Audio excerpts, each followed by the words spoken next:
Tuesday, November the 9th. Ginger drinks herself stupid on 1 glass of water. Fall of the Wall. At last, some German history we can all enjoy. Garner, undemocratic despot, meets Jerry Rawlings. Please welcome the man who's gonna make you smile, Mr. Iain Lee.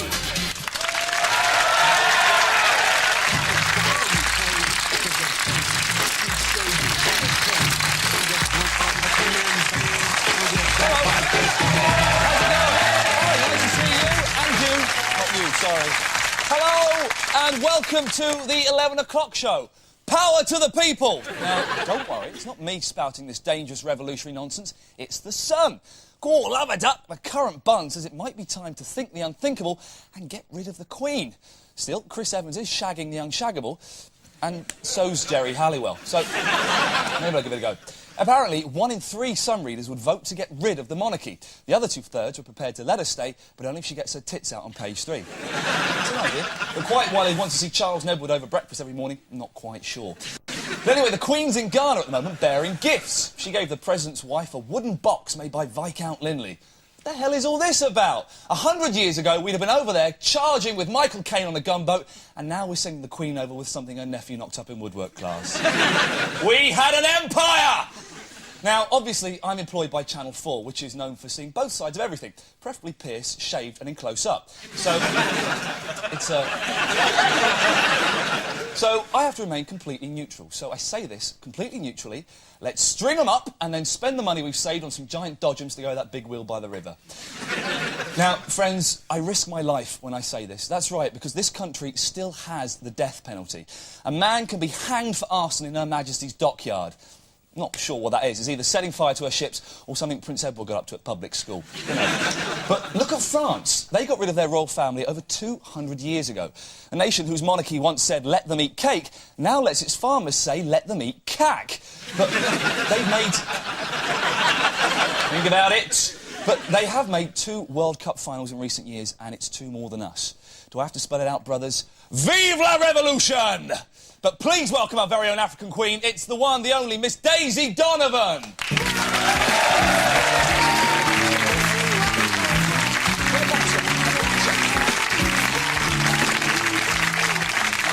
Daisy, do you think... No, I didn't. Do you think the Queen should be visiting Africa? Definitely, and I think the Africans have given us so much. They've given us mbongo, they drink it in the jungle, tight fit, and the Ebola virus. It's brilliant. Fantastic. Why don't you tell us what's coming up in tonight's show? OK, will do. Tonight, I'll be going head-to-head with former Foreign Secretary Douglas Hurd. You were brought up on a farm. Was it a picture book upbringing, or did you sometimes think, oh, God, I want to choke the chicken? Yeah, yes. No, it was lovely. I mean, it was very good. Looking back on it, I was very happy. And later on, we'll be talking with groovy fella Roland Rivron.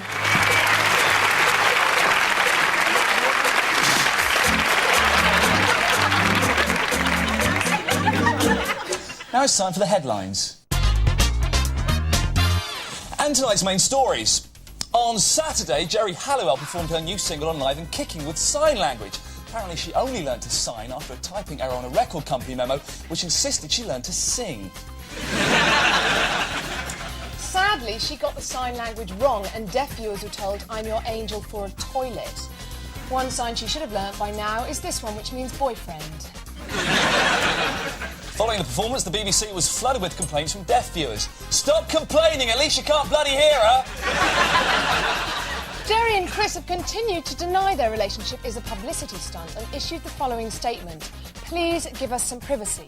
Tonight at the Ivy 8:15 Table 6 for a flash. As the House of Lords disbands, one hereditary member has already got himself a job as a river warden. He should be well qualified to oversee a stretch of water. He's a peer. And finally, sport. With seats for the England game changing hands at £1,000, Scots fans scramble over Hadrian's Wall in search for tickets. And those are today's headlines.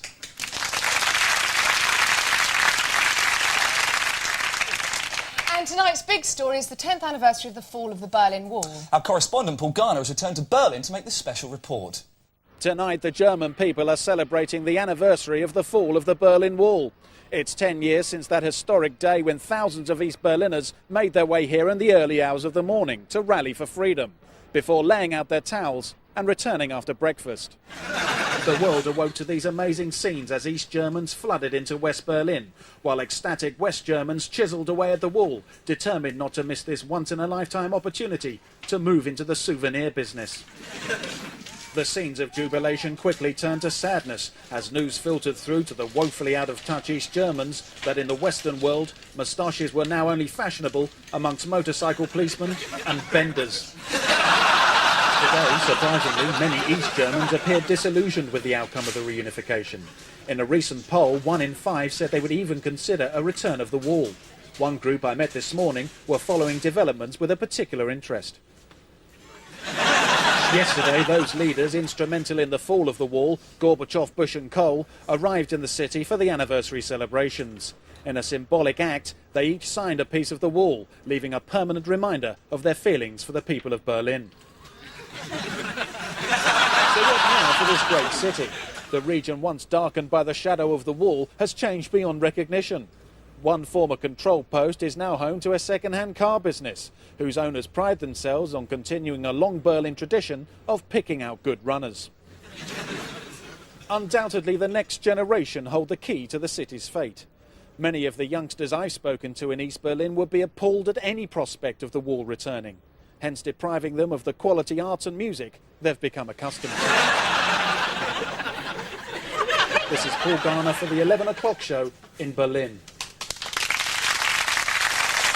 Good words. Good order. Good words in good order. Not since the Second World War have the papers been so full of the Jerrys. Jerry Halliwell, Jerry Adams and, of course, Mungo Jerry. And joining that elite group today is Texan supermodel Jerry Hall. She's in all today's papers discussing her divorce with Dartford rocker Mick Jagger. But is she telling the truth? Let's find out in our regular feature what the papers ought to say. In The Sun, Jerry claims, I suppose it's been the perfect divorce, as Mick and I are still such good friends, and I'm very happy with the result. when what she meant was... I suppose it's been the perfect divorce. I've got 10 million quid and I don't have to wake up with a big lip as wrinkled nuts in my face. The Mirror quotes Jerry's reason for the divorce. He just behaved too badly too many times. When what she meant to say was... He behaved badly 8 times. On the subject of their 15-year-old daughter, Jerry tells the Mail... Mick has always said she can model, but only when she's not meant to be at school. When what Mick meant was... Oh, Jerry! Now, Daisy, or should I say Mick, at the end of the day, Britain's great leaders have always been remembered for one thing. Churchill for his cigar, Callaghan for his pipe. Nelson for his column. But what about Douglas Hurd? Will he be remembered for his incisive grasp of foreign policy or his ice cream cone hair? See what you think.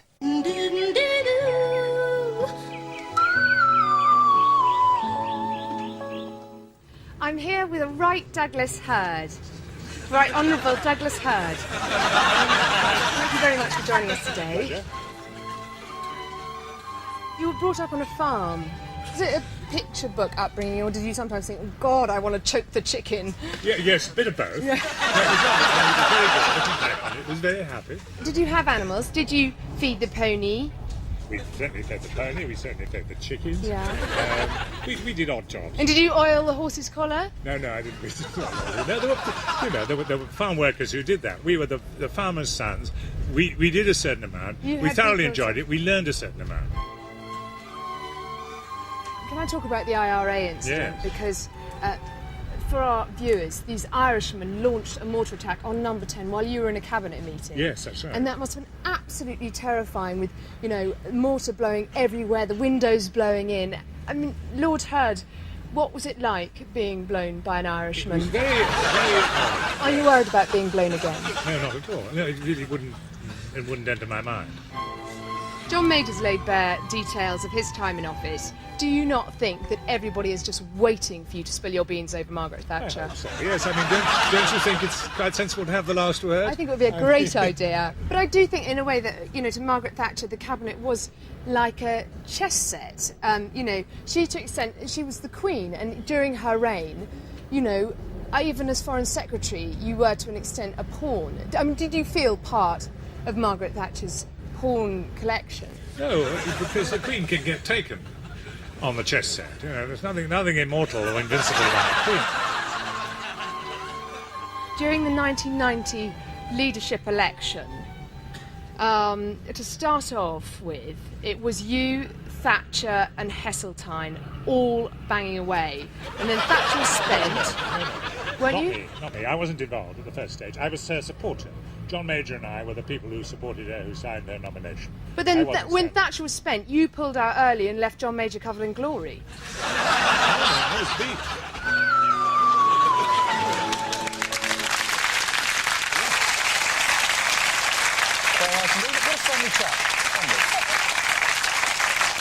It's been reported this week that cheeky General Pinochet is set to move from his Surrey hideaway. In the short term, he plans to move to the sunny south coast, and in the long term, to a Spanish prison.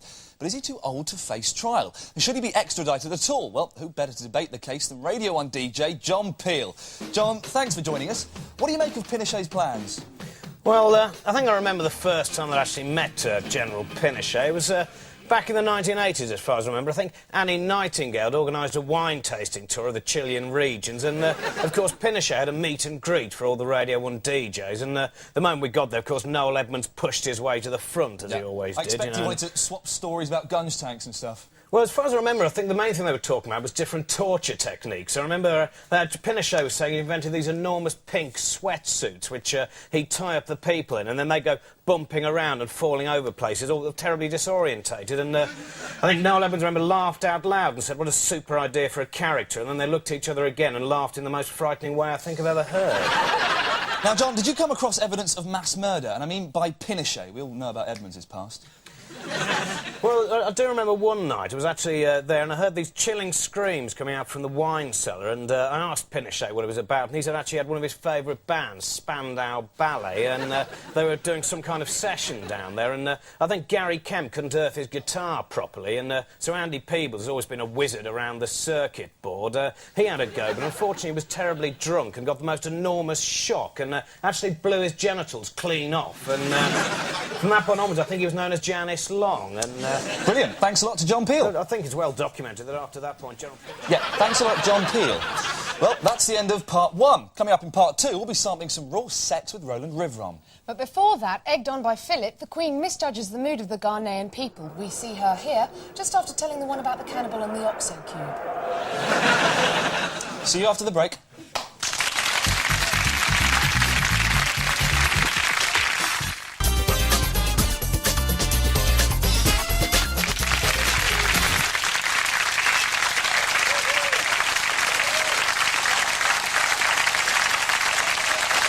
Welcome back to the 11 o'clock show.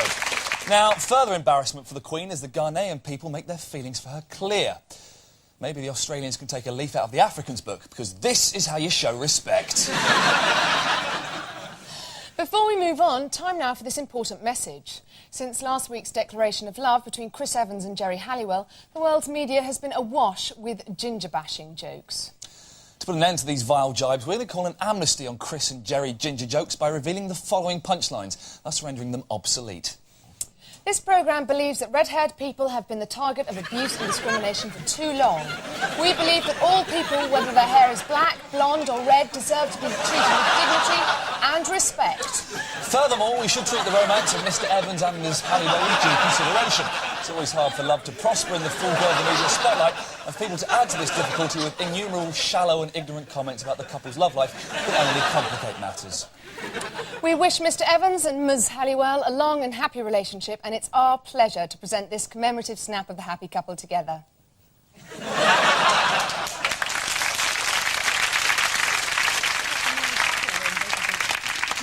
As ITV size up for an all-out blitz in the ratings war, the BBC says it's dropping docu-soaps in favour of quality programme. Well, who better to make sense of it all than a man whose name is synonymous with quality television? It's Roland Rivron.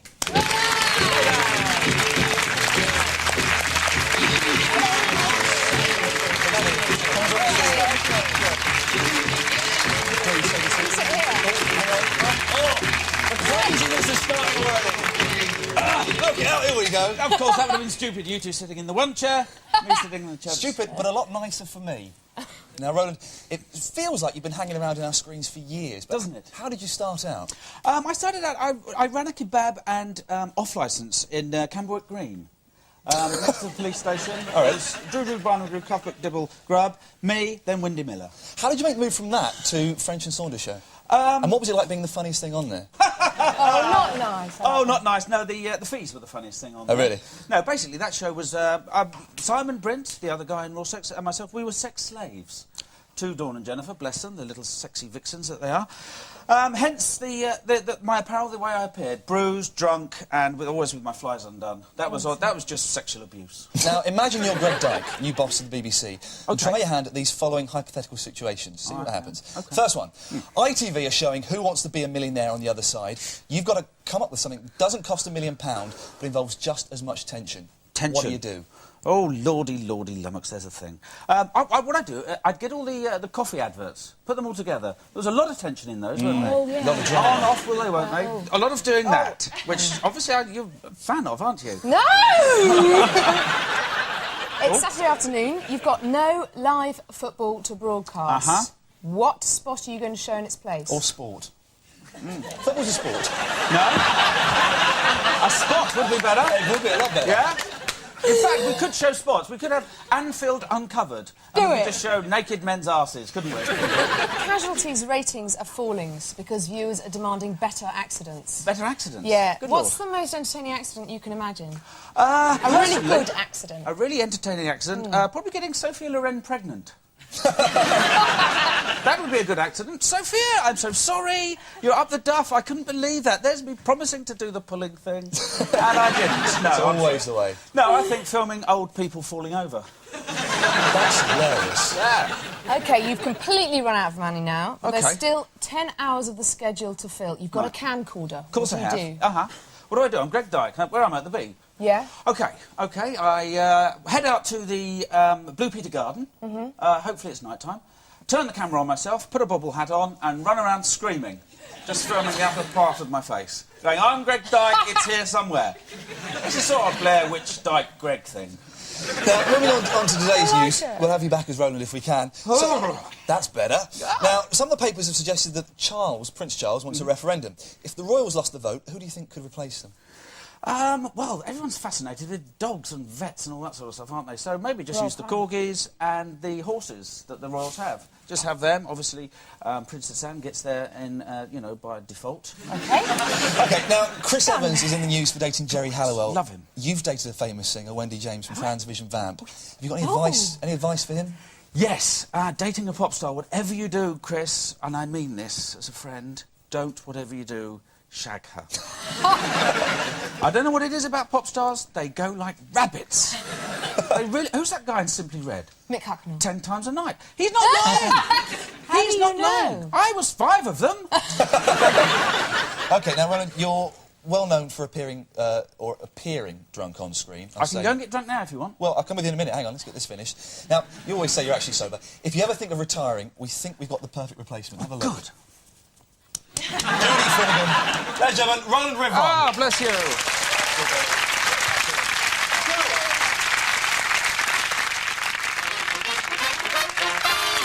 A report out today reveals that no one is buying tickets for the Millennium Dome. Bloody idiots. You got a ticket, Daisy? No, Iain, I do not. The Dome is an eyesore, it's inaccessible, and it's a total waste of public money. Hope you don't have any. Yeah, I've got 2. Why? Just reasons. And anyway, who does the British public agree with, me or her? Let's see, shall we? Millennium Dome organisers have shocked the world today by announcing they've sold hardly any tickets. But this is due to bad advertising or because it sounds like the most rubbish day out ever. We've come here to London to find out. Have you got a ticket for the Millennium Dome? No. What would you like to see in the Dome? What would make you go? I don't really know. I haven't really thought about it. The Body Zone is going to have a live sex show with a couple stimulating the sex act. Would that encourage you to pop along? Perhaps, maybe. What, even though it's 2 blokes doing it? Oh, maybe not then. To make the Dome more inviting to, say, people up north, do you think it would help if they had a burgle zone in the Dome? A burgle zone? What advantage would that be? We know they've got the spirit zone, the relaxation mind and spirit zone, the boy zone. A burgle zone would be where northerners could go in and there'd be like houses there and they could pretend to break in and steal videos. And what are we going to learn from that? Well, nothing, but it'd just be like a home from home, wouldn't it? I see. Peter Tatchell's insistence there is now a gay cruising zone where everyone is encouraged to have an anonymous gay encounter, as that's probably going to be the new sex of the millennium. That's up to each individual, I think, you know. Would you be encouraged to go in the gay cruising zone and get fondled up by a bender? maybe just holding hands with another bloke, just to see what it's like. No. Putting your hand on his knee? Oh, don't be so silly. Now, as a celebration of Britishness, British men will compete against French men in the Dome in a sort of sports zone they're going to have in there. The test will be seeing who can piss the highest up against the wall, who can drink the most lager without being sick, who can withstand the biggest electric shock, and who's got the biggest cocks. Who do you think will win, the French or English? English. You've been with a lot of French and English men? Well, when I was at school, I did, like, I went out with a French guy. Like, How big was his cock? Not that big. So there we have it. The good people of Britain don't want to pay this for this. This has been Iain Lee, the 11 o'clock show, London.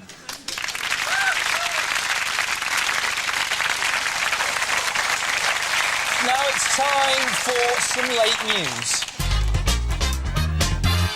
A couple have caused a public outcry by making love in a Norwich park. The incident shocked onlookers, with one Norfolk resident claiming it was disgusting they weren't even related. A policewoman has been awarded £30 compensation after breaking a fingernail during an arrest. The nail has been filed as evidence. Robbie Williams has said he wants to be the next James Bond. What a coincidence. While he's looking to land 007's role, Gary Barlow's looking for odd jobs. The Army has announced plans to recruit from Britain's prisons. This recruitment drive follows a successful pilot scheme last year. 3 tanks disappeared into a lock-up garage, got new plates, a respray and were sold at a profit through loot. A shop selling fireworks was gutted by fire this week. An eyewitness said, "Ooh," and "ah." There's controversy over a new book that contains a new portrait of Princess Diana being offered champagne by pop star Prince. Complaining about the blatant inaccuracy of the picture, James Hewitt noted her tits are too small. And that was the news just in.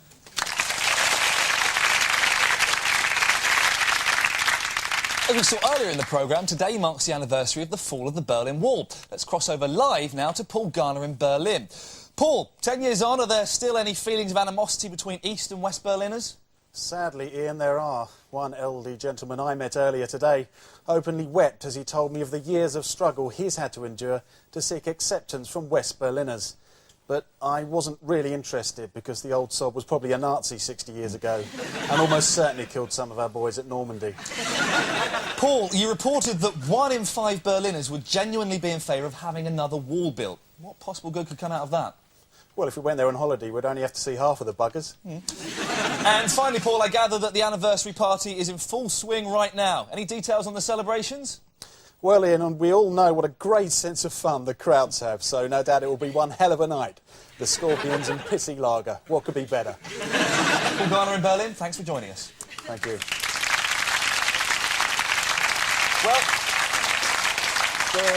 Yep, that's about it for tonight. Just time to take a peek at tomorrow night's guest, who I believe is currently hiding somewhere.